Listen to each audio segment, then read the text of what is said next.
एक बारी ना एक बादशाह की कचहरी लगी सी तो ना एक तवायफ नचदी होवे।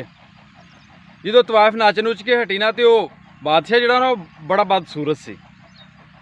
तो तवायफ बादशाह नूं आंदी, बादशाह सलामत, जो अल्लाह पाक हुसन वंडदा सी पिया तो उदों तुसीं कित्थे सी। एक ना तंजिया बयान च मिहना मारिया उन्हें बादशाह नूं। ते बादशाह आंदा एक मिनट मेरी गल सुन के जाई, हुण टुरन लगी ना।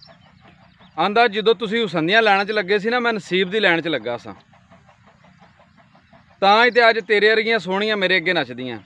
इन्हां गल्लां तो किसी शायर ने आख्या सी ना, हुसन ना मांग नसीब मांग। ऐ मेरे दोस्त, अक्सर हुसन वाले नसीब वालों के गुलाम हुआ करते हैं।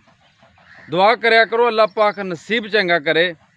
हुसन वाले तो वाकई नसीब वालियां दे गुलाम हुंदे ने। अज बंदियां दी कदर नहीं लोग करते, लोग कदर पैसे दी करते हैं। तां करके आना वा पे अपना नसीब मंगया करो, नसीब चंगा होवे, ये सारे तुहाडे खुद ही गुलाम बन जाणगे।